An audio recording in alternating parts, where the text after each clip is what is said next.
Hello, everyone. It's Wednesday, March 22nd. Joining me today, we've got the Secretary of the Department of Transportation, Jimmy Riston, with us. We've got Interim Superintendent, our new Superintendent of the State Police and everything is Interim Superintendent Jack Chambers, and also my Chief of Staff, Brian Abraham to cover some issues and everything if questions come up. But the reason we're running a little bit behind, we've surely been signing a bunch of bills. I had the opportunity yesterday to go to Leon Elementary in Mason County. It was unbelievable. I mean, it was so fantastic. It was off the chart.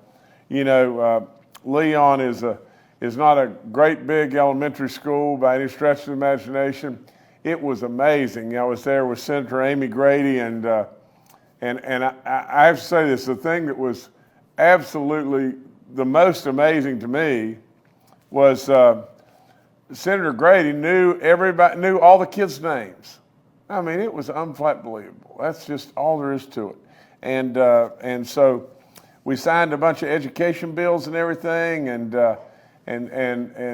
which we're really all very, very proud of. And so a great day, a lot of fun for me, and the kids were just, you know, if you haven't been to a school, you need so badly to get out and go to schools. I mean, it is really something to see how much our teachers and all the service personnel and everybody, the administrators, love our kids, just love our kids, and how smart the kids are.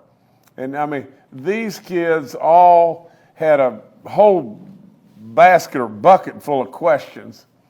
And I sat there and I think I answered every single question. And it's just a lot of fun. They gave me a notebook of every single one of them that had written something in the notebook and everything. And it was just spectacular. That's just all there is to it. A great day. And so I thank Senator Grady for having us, but really a lot of fun at an incredible elementary school. Another great testament to West Virginia. Wonderful children. This morning we signed Senate Bill 526, which makes it mandatory that the DHHR work with our Bureau of Senior Services and the Alzheimer's Association to educate healthcare professionals and all West Virginians about early detection of Alzheimer's, dreaded disease. It just seems to get worse and worse. A lot of research going on all across this great country and everything to some way, somehow, and we got to stop this thing. That's just all there is to it, because it is a dreaded disease. We also signed Senate Bill 674, which creates the West Virginia First Foundation that will advance the goal of abating the opioid epidemic and providing a long-term money stream and everything to help with the governmental entities as well as the private sector. And so lots of good stuff going on there. And later today, we at 2 p.m. we'll be at the John Amos coal-fired power plant, and to sign a whole bunch of bills that deal with the coal industry. And I welcome any and everybody to be there, and just great stuff for an industry that we surely don't need to forget. Only those that are frivolous in their thinking and everything can think we can do without coal, and we're going to put another stake in the sand that says we're not going to do that in West Virginia. Jimmy Riston is with us, and we're going to talk about paving announcements today. And I guess today is officially the first day of spring, and that means that our state roadside, basically our flower in our state ought to be our orange cones, and I don't want to take anything away from rhododendron, but we've got so many orange cones out, it's unbelievable. And Jimmy, if you could talk to us about the spring pothole repair blitz and all the stuff that we're going to do, please come on and talk to us. Thank you, Governor. The The spring pothole repair blitz is already underway. I know it's the first full day of spring, but we already have crews out there. We've had some weather over the last little bit. All the asphalt plants over the next few weeks should be open all across the state, and we'll be out there getting those potholes repaired, just like as if the same methodology we've used for the last 3 years. Our target date is to have them all by Memorial Day. We intend to do that. We're seeing the benefit of doing that in this time of the year. You know, we attack them now. We can reduce claims. We can get this part of the work done before that hot August 95-degree weather comes, and we're not out there sweating to try to patch these potholes. This is the right way to do this. We've seen a reduction over the last 2 years in how much material we're using to patch those potholes. So the things that we're doing with our core maintenance work is working. It's doing exactly, it's performing as advertised. We had a great year last year paving. We're going to have a great year this year paving. We're going to do a lot of bridge work. We're going to have another banner year in West Virginia as far as the infrastructure.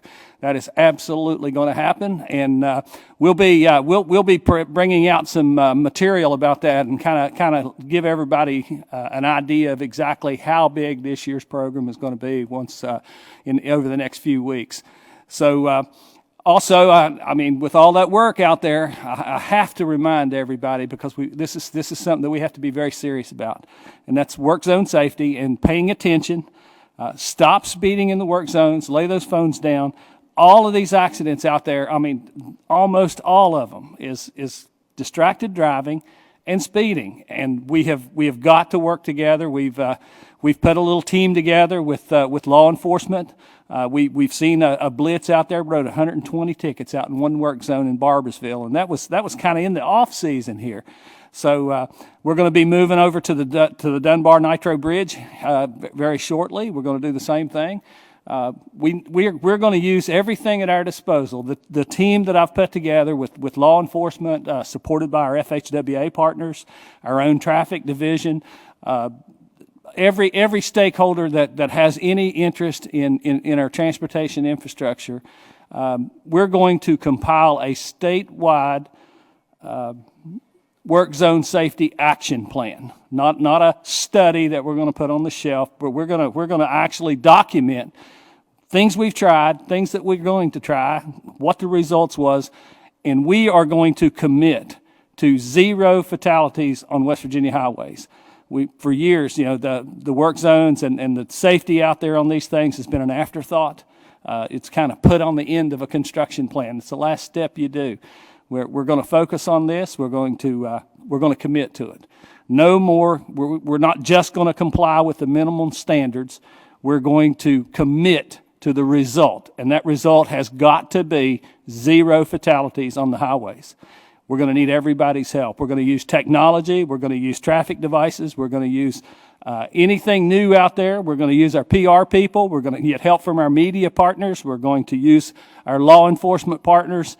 We have to impact the behavior of the drivers on the road. We have to change that culture, much like we've changed the culture inside our own department over the last few years.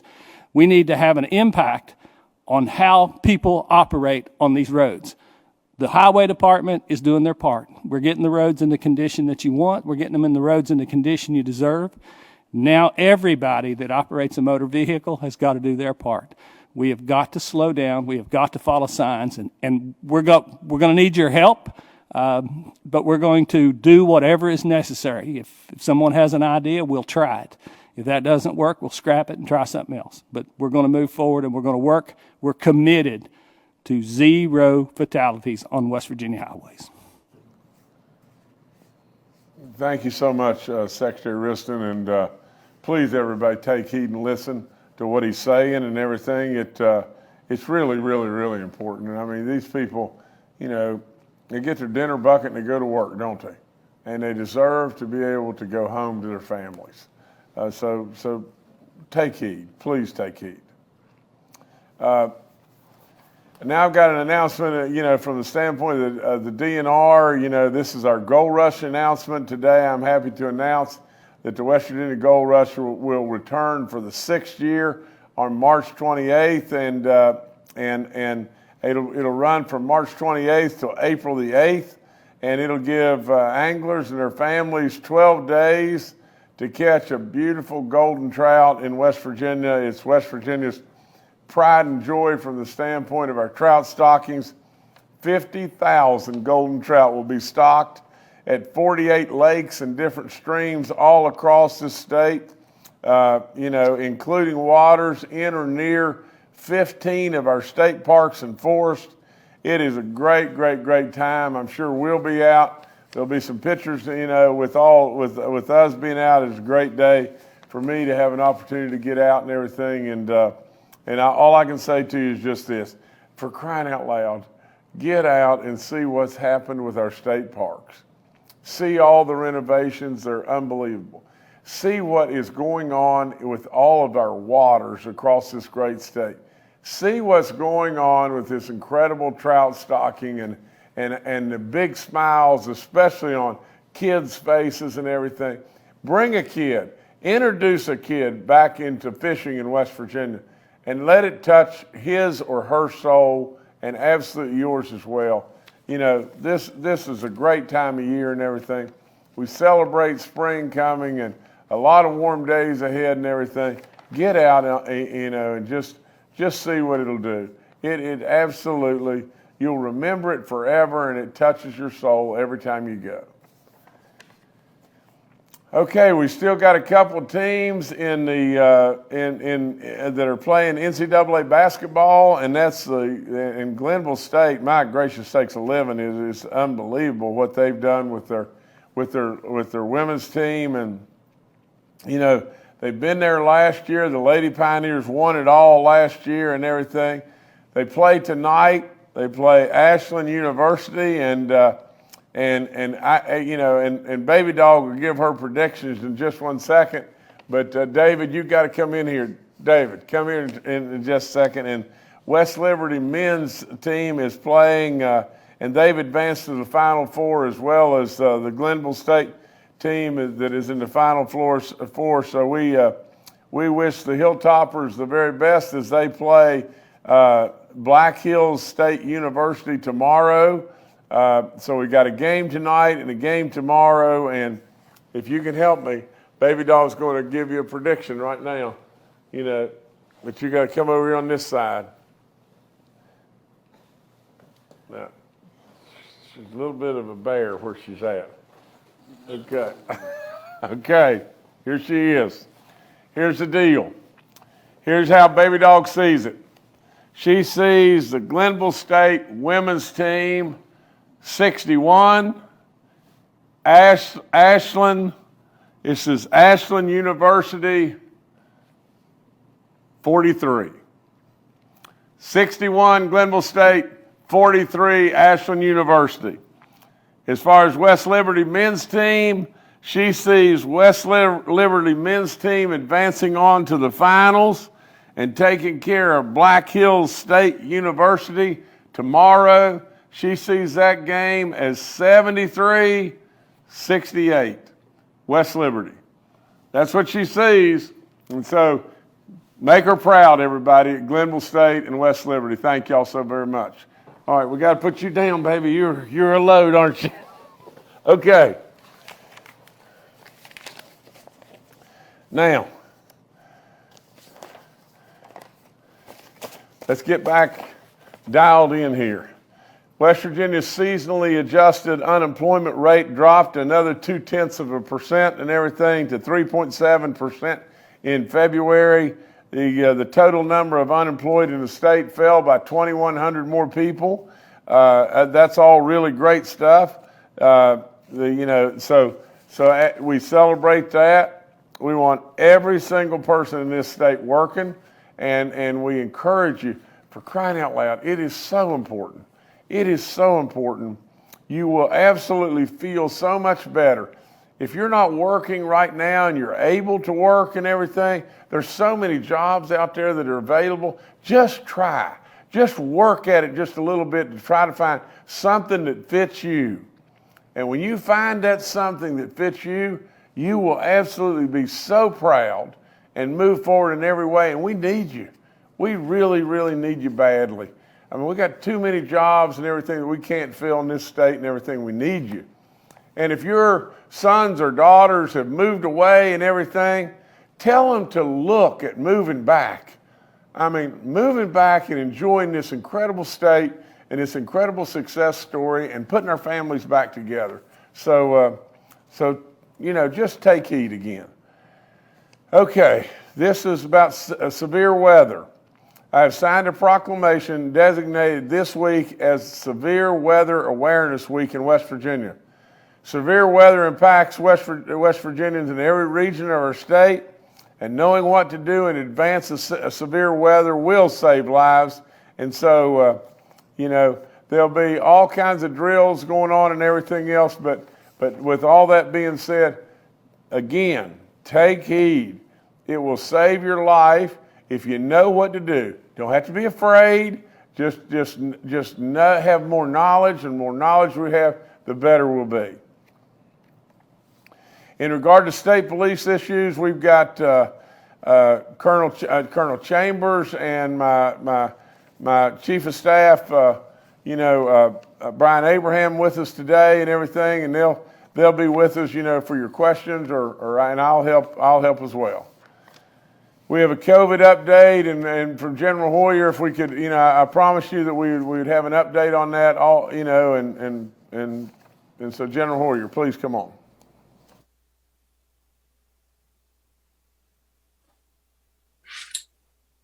Thank you, Governor. I appreciate the opportunity to provide a COVID-19 update from your Joint Interagency Task Force. This is being recorded on March 21st, 2023. A couple of important updates from your Interagency Task Force. First, as was announced in January, the National Public Health Emergency is set to end May 11th. This does not mean that COVID is over. But what this does mean is a change in certain policies and funding in response to the pandemic that may have an impact on certain people in the state of West Virginia, particularly those related to Medicaid, CHIP, and SNAP. It is exceptionally important that those individuals go to www.wvpath.org and look to updates on benefit changes that may occur related to their particular benefits. Please spread the word to all individuals who are involved with Medicaid, CHIP, and SNAP that you must go and check to make sure what changes may apply to you. If you don't have access to the ability to access the internet, please use the client service hotline at 1-800-642-8589 and ask for assistance.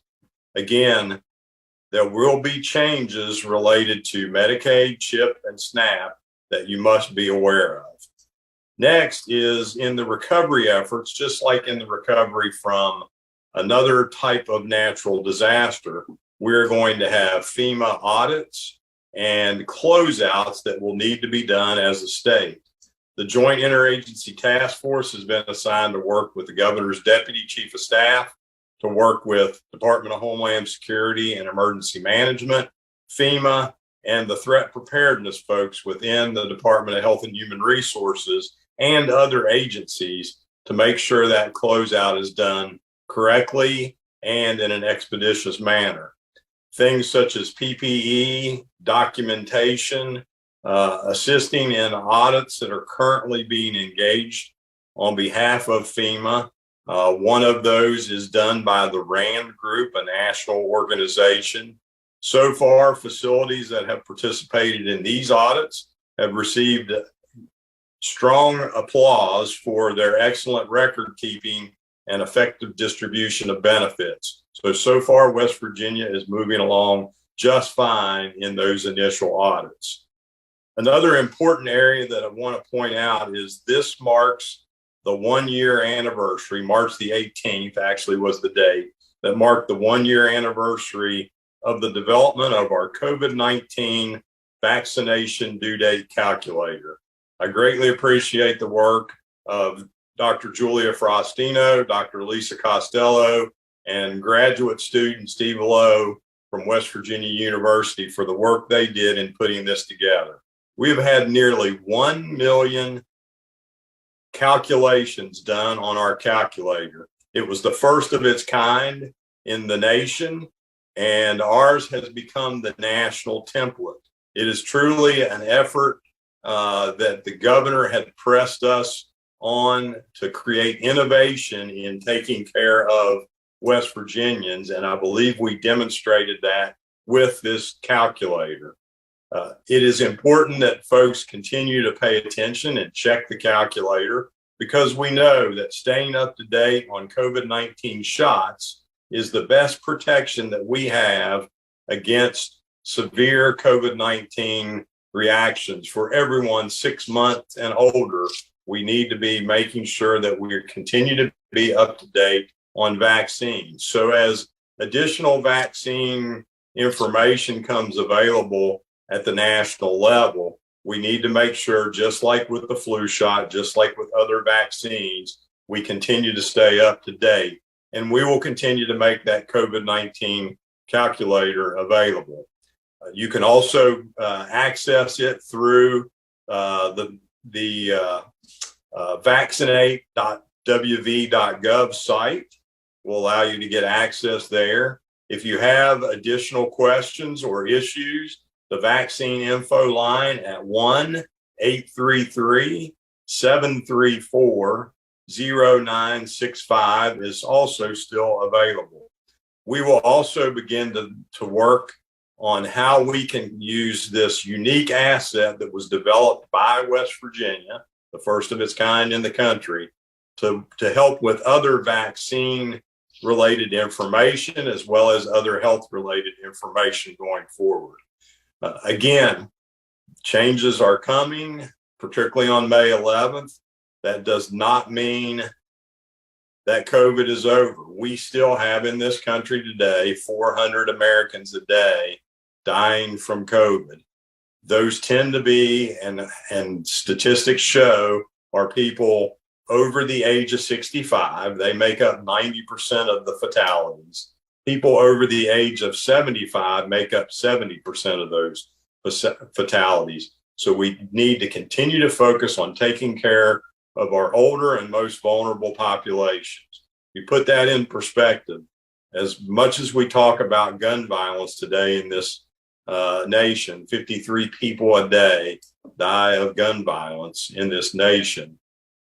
400 people a day are still dying from COVID. So please, West Virginia, pay attention to what the governor continues to press us, that we've got to pay attention, work on this, and improving other health aspects within our state. Governor, again, I thank you for the opportunity to serve with you as a part of this joint interagency task force, and thank you for your leadership with this response and with the state of West Virginia. No, General, I thank you and the many others, whether it be Dr. Marsh or all of our experts and everything that have provided so much. I can never, ever, ever thank you enough. That's all I've got right now. I guess we can go to questions. All right, thank you, Governor. We'll now go to questions from members of the media. The first today from Amanda Barron with WOWK.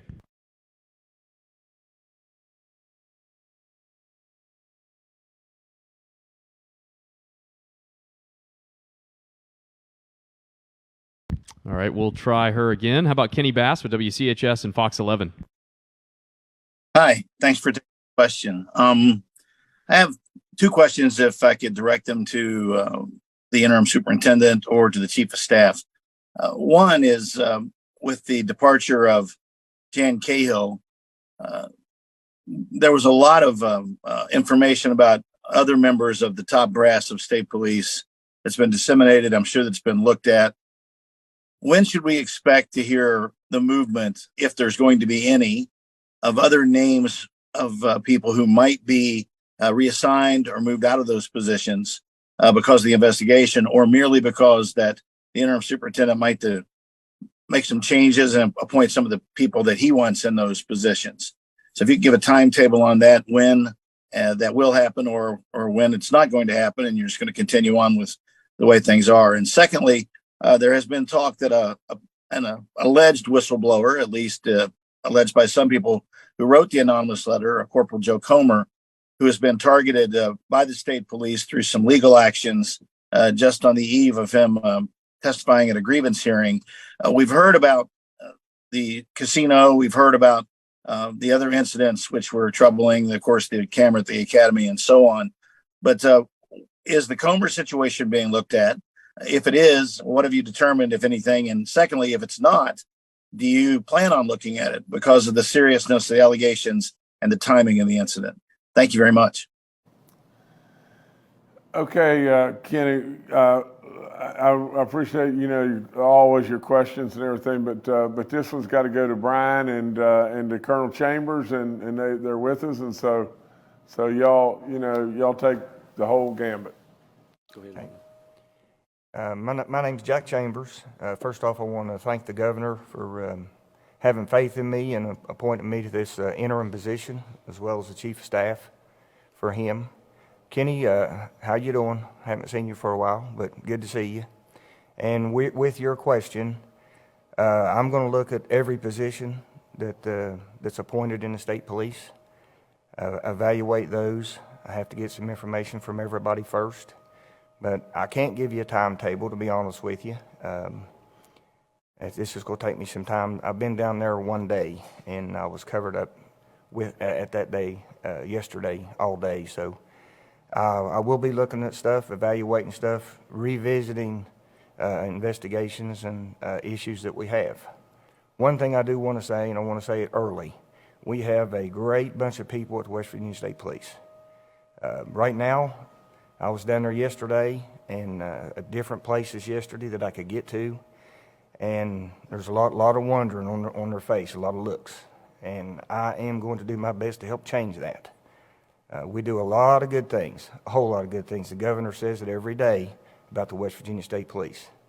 Now, we've got a couple hiccups right now, and we got a couple things going on, several things going on. They're going to be addressed and they're going to be looked at, and hopefully this won't happen in the future. We're going to have mishaps, but we will look into everything that comes my way, and I'm going to see that it does come my way so I can address it with the people that I have, and that's for my uniformed members and all civilians. West Virginia, I want you to know, the West Virginia State Police will not give up on you, I promise.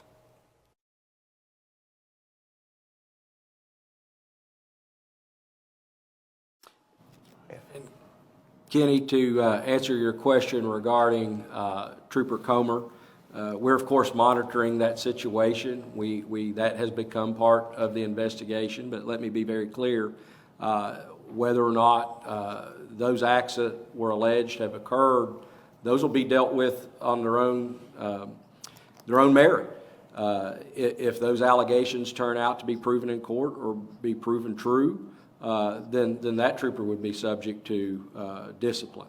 If it turns out that this was fabricated, then obviously those that were involved in that will be subject to discipline for that. But those are obviously very serious accusations.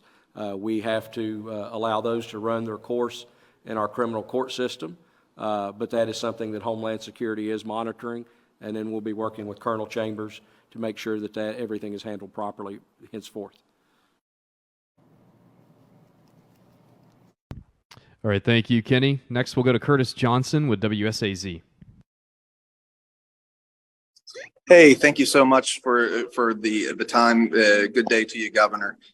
Just a few questions, mainly about the casino incident. After seeing the casino video yesterday, can you give an update with regards to the filing of any criminal charges related to the alleged theft? And if there's been no criminal charges filed, why has there not been any criminal charges filed? Also involving the casino, will you release the full, unedited surveillance video of the incident, of everything that happened there that day? Will you release the casino's report on the incident? And was the trooper ever confronted by casino staff on the day of the incident? And how much money was taken? And was any of that money ever returned? Those are just some questions we haven't had answered as of yet. Also, when are you going to release a copy of the Homeland Security investigation that you spoke of on Monday? Thank you. Brian, I think you take it from here and everything, and I can answer an awful lot of the questions, but the net of the whole thing, I think you take the whole thing from here. Curtis, to try to answer those in the order that you stated them, the full video of the occurrence at the casino was released yesterday, which depicts all the relevant time frames regarding the actions by the trooper. With respect to whether or not there being criminal charges filed as a result of that, obviously that would have been a decision to be made by the prosecuting attorney of this county. However, given the delay between the discovery of the incident by Homeland Security and this coming to the public eye, the statute of limitations has most likely run that would prohibit a prosecution of that charge. The amount of money involved was just a little bit more than $750 in cash, which would have labeled that as a misdemeanor petty larceny, thus the statute of limitations. So I don't believe even if we intended to turn that over, there'd be much that could be done at this date, except for the disciplinary action. There was an opportunity to do something with that a couple weeks ago when Colonel Cahill had the ability to do so. There's still going to be ongoing investigation regarding those actions and whether or not additional discipline action should be taken against others. With respect to the entire report being released, many of those items, as I detailed the other day, will be followed on with law enforcement and will be incorporated into potentially their reports, which would not be subject to release. So there may be a point in time where some of these items are releasable to the public, but then many of them will not be. And that's just the course of ongoing criminal investigations. All right, thank you, Curtis. Next, we'll go to Stephen Adams with Ogden Newspapers. Stephen Adams with Ogden Newspapers here, and as they say in Monty Python, for something completely different. This is for the governor or the state police if they want to answer the question. But House Bill 2310 is specifically a bill that deals with license plates for antique vehicles. But inside that bill, it includes a provision starting in January 2024 to have motor vehicle inspections go from 1 year to every 2 years. Change it, doubles the fees in that regards, but that's a pretty big change. It would make West Virginia one of 6 states that just do motor vehicle inspections every 2 years. I was curious I think that just landed on your desk maybe at the beginning of the week. I was curious to know if this has been reviewed or is in the process of being reviewed, and whether that would be a bill you'd be willing to sign. Thank you. Well, Stephen, I think from the standpoint, I want a little bit more time to do a little bit more review, and my team's surely looking at it. From my standpoint, it's there's two things. One is it's surely time consuming and a nuisance in a lot of ways to have your car run down there every year and go through all this stuff and all that and everything. At the same time, there's a real safety issue with it, and but we're going to, we'll make the best decision we can possibly make here. There are states that don't have an inspection situation at all, and so to go to every 2 years doesn't seem inadequate, but just give us a little more time. All right, thank you, Stephen. Next to John Shaver with WV News. Good afternoon, everybody. This one's for the governor. You recently spoke about calling a special session to address the ongoing shortage of correctional officers. Has the sudden issue with the state police delayed those plans at all, or are you considering adding anything related to state police to your call for that special session? Thank you. The state police issue, surely, had to be addressed, and it surely has taken some time. That's for deadgum sure. Let me just make this comment. I think that our chief of staff is going to have some more comments in regard to the state police here. But the thing that I want everyone to realize is just this: these events that have happened are really, really unfortunate. And who they're unfortunate for is the everyday trooper that's out there on the front lines every day. And just like Colonel Chambers just said, there's a lot of good work going on in the state police in West Virginia. Now, when things happen like this, you react. And absolutely, there's no question that there's some really bad stuff that has happened. Now, we just don't want to say, well, let's just go on, forget about it and everything else. We're not going to do that. We're not going to do that on my watch at all. No way. No matter how much mud throwing or whatever happens, I'm not doing that. I'm just plain not doing that. Especially in regard to the women or in regard to a police officer stealing. Are you kidding me? This is not like, just some down home, whatever person that's, accused or stealing or whatever it may be. This is not somebody stealing copper out of lines, way back up hoo-hoo holla. This is a police officer. The people that we entrust everything in the world to. In regard to the women's violation and everything and them feeling unsafe and all that, this is a police officers. So with all that being said, we're going to get to the bottom of it. Sure, it's taken up some time. In regard to corrections and everything, we're working with the leadership of the legislature as soon as we can get the green light. Like I said before, I've sent it up 2 times. Come on. I absolutely believe wholeheartedly that we have got to address this and do something now, right now. Absolutely, but I've got to have some level of assurance that we can get it through and that people are on board. I'm not being critical. I'm not being critical of the legislature because they're doing great work and they're doing all they can do in many instances, but this isn't going to go away. But it does take all of us. All right, thank you, John. Next to Randy Yohe with West Virginia Public Broadcasting. Okay, good morning, everybody. Governor, I have a news question, but first I've got to know if you were thinking about eating a chicken nugget yesterday at Leon Elementary. Baby dog sprung up like I've never seen when that nugget bag just came to your table. I was smiling through that whole incident. But the news question is, Colonel Cahill made public statements yesterday. He was blindsided by this investigation, followed proper protocol across the board. He said he's the fall guy. He strongly implied the Department of Homeland Security probe was prejudicial, that Secretary Jeff Sandi had a vendetta against him. I guess much as this was discussed in your driveway on Monday morning, does any of it hold credence? It holds credence that we discussed in my driveway. But beyond that, I don't have any earthly idea how it holds credence.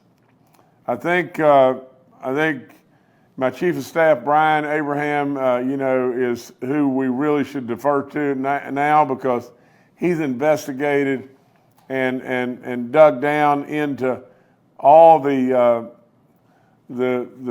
rambling or whatever and everything. And I don't mean to be critical, but listen. Everybody should know this. Jan Cahill did a lot of good work. That's all there is to it. Sure, there were real live mistakes made here, and that's all there is to it. And people, we've got to move on. We're taking down the whole state, the entire state police, or morale-wise and everything else across this whole state. There were mistakes made, big-time mistakes. The leadership has to be addressed. We got to move on. But Brian, take over, please. Thank you, Governor. And Randy, we obviously got lots of inquiries yesterday, and we saw the comments in the media by Jan Cahill. And I'll say this, I would not assert that Jan Cahill attempted to mislead or the public or the media, but perhaps he did not understand the roles and responsibilities associated with being the superintendent of the state police. But with regard to the incident at Mardi Gras, he indicated that he didn't have the authority to terminate the trooper for the misconduct, and that absolutely is not correct. Both West Virginia Code and the Code of State Regulations gave him the sole discretion to demote, discharge, or reduce an employee. Now, certainly those employees have the right to appeal those actions, but there's nothing that has to be done first if the superintendent in his sole discretion believed that there was egregious conduct that had occurred that would allow that. And not only is the authority vested in the superintendent, there's even a West Virginia Supreme Court case that mandates when the superintendent of the West Virginia State Police believes there's been misconduct, he has a mandatory duty to investigate that misconduct. So not only would that apply in the Mardi Gras case, this same case would have dictated the actions of the colonel in the locker room case. In other words, had a lawful duty to further investigate that when he became aware in 2020 that there'd been a videotape involving members of his staff. Even though one was deceased, there was others that destroyed key and relevant evidence, yet suffered no investigation or any discipline for that misconduct. Additionally, the statement that said the trooper had a choice to retire and there's nothing that he could have done to prevent that, again, is not correct under West Virginia Code. A petition for retirement can be filed, but that's required to be signed off on by the colonel before that can be granted. And anytime there are matters of discipline that are pending, the colonel is within his discretion to deny that retirement pending the outcome of those investigations. In fact, a person can't even receive the retirement unless it can be demonstrated that they served their obligation honorably. You could argue certainly that the theft of the money, the incident, if it had been prosecuted, if it had been disciplined, may have prevented that person from even being able to receive that retirement. Now, I'll draw your attention to comments particularly that were made yesterday by Colonel Cahill on the WSAZ report, where when he was questioned about the individual that had investigated the theft and had done nothing about it nor reported it to his superiors, the colonel stated absolutely he believed that person had a duty to report that to his superior officers, and in fact he thought the person should have reported it and didn't.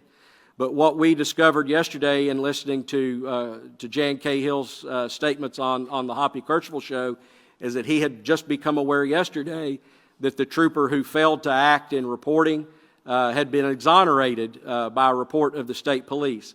We had heard nothing of that in the governor's office, so we made an investigation of that yesterday afternoon. As it turns out, the investigation was initiated in February, and on March the 7th it was finally completed and given to the superintendent's office. That's more than 2 weeks ago, and that exonerated that officer from doing nothing wrong. That despite the fact that he failed to notify his chain of command or his superior officers of this incident, and again, that contrasts with what Jan Cahill said yesterday when he thought that person absolutely had an obligation to report that. So it appears that this was on its way to a whitewash. Again, this is why there was no involvement by the leadership team there in this ongoing investigation. When given something that clearly, as we've all seen in the media, was an absolute theft of that money, and given an opportunity to investigate it, they let one individual retire and the other was going to be absolved. This Colonel Chambers is now has taken over. He's resolved to have that matter reinvestigated and determine whether there was misconduct. So again, this all goes back to what the governor has told us in this office since day one, that the only way you maintain your credibility is through the integrity you demonstrate and then being transparent when there is something that goes wrong. It appears that all efforts were taken down there to try to keep things from that were not good news, keeping it concealed in an effort not to demean the reputation. But at the end of the day, these things always seem to come about. It's better to deal with them on the front end, as the governor says. You report them, you take them to the proper authorities. That's what we've done in this instance. And again, the accusation yesterday that nothing could have been done, simply, again, not intending to say he meant to mislead, but clearly the authorities were there to handle this situation, and they were not used properly. All right, thank you, Randy. Next, we'll go to Kim Keggy with WSAZ. Hi, everyone. Good afternoon. This is Kimberly Kagi with WSAZ. My questions are for Secretary Wriston in particular. Secretary Wriston, you pointed out the construction zone in Barbersville along I-64. In an investigation that I did, I found that construction zone had 33 crashes, 9 of those involving tractor trailers. And I've asked for an interview several times about safety concerns with that construction zone in particular. And you mentioned today talking a little bit about the statewide action plan. Can you touch on how that would be any different? What does that plan look like for a lot of people? What is the long-term goal for this project? Because you mentioned we have to change the culture with drivers, but this has been an ongoing issue, and that construction project is 2 years behind right now. Secretary, please. Thank you. Kimberly, absolutely. This is going to be different. This is going to be different because it's exactly what I told you. We're committed to 0 fatalities in our work zones and on our highways. The root causes are not engineered elements out there. I can't engineer around stupid. I've got to affect positively the way we operate vehicles on the highways. The action plan is going to be tried and true, or at least empirically tested techniques using technology, using law enforcement.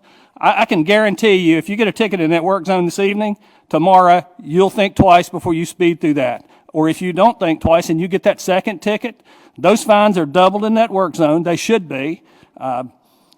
We're focused out there. Our law enforcement partners are absolutely in lockstep with this, with us on this.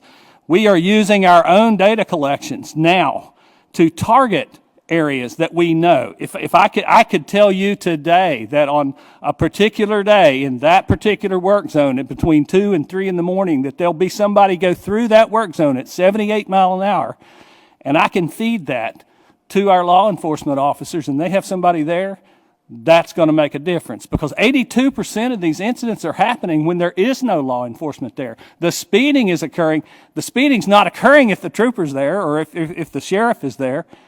That's going to be the difference. It's a commitment. It's a commitment from a wide range of folks. We have to change the culture. We have got to get away from, we're already in the right mindset. The very minute you put the key in your car, the first thing you do is put your seatbelt on. So you're already in the right frame of mind to start with. You're thinking about safety.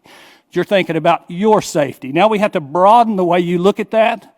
Broaden it to where you're looking at everybody else's safety. When you're speeding out there through a work zone, you're taking a worker's life in your hands. You have to understand that. You have to really own that. You have to be responsible. You have to follow the rules.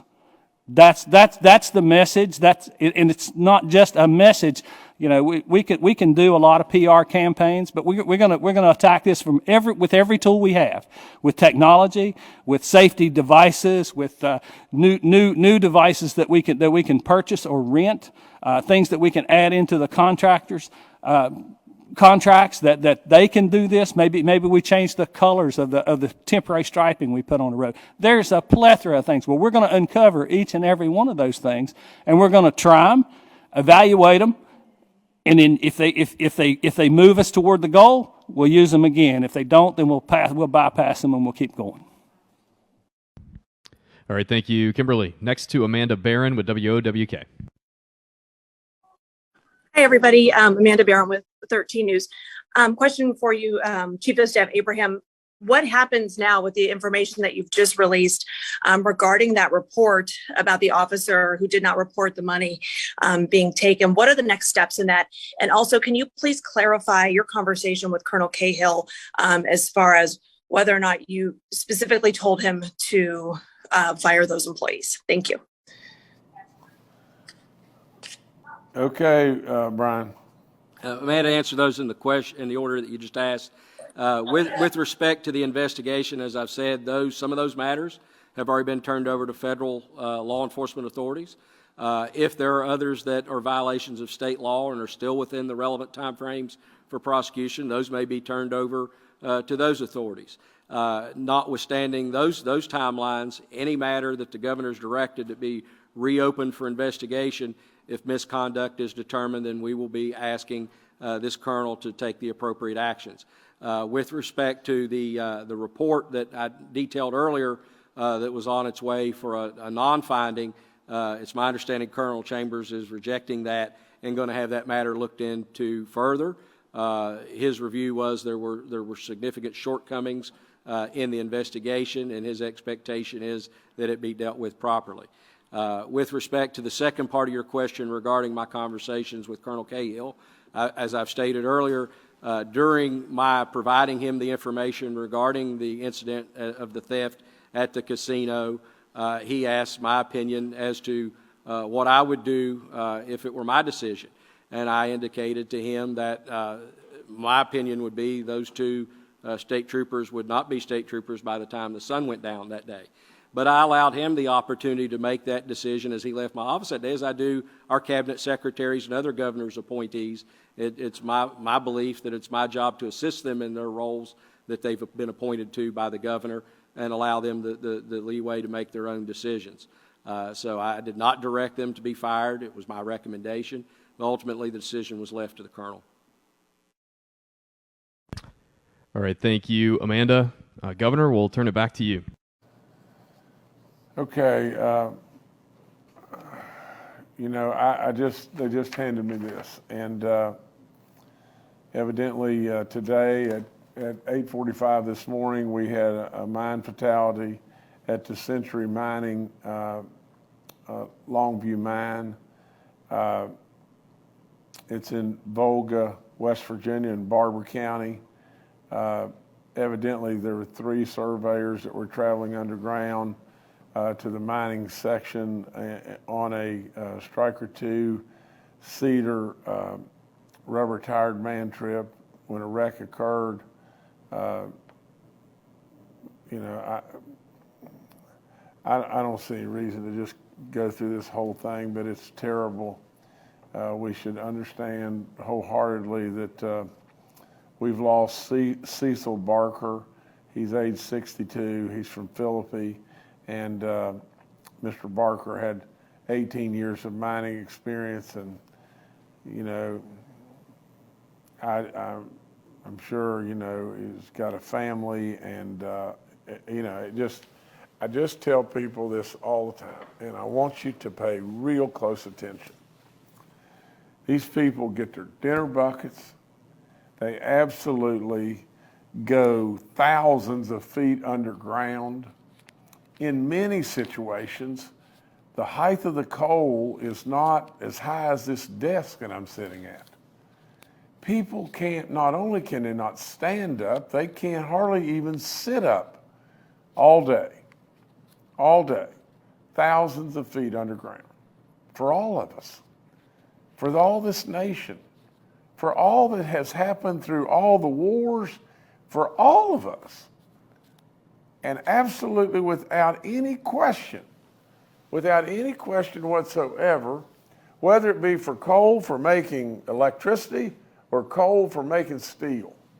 Today, anybody that believes that this nation can do without coal today is an idiot. A blooming idiot. Maybe someday.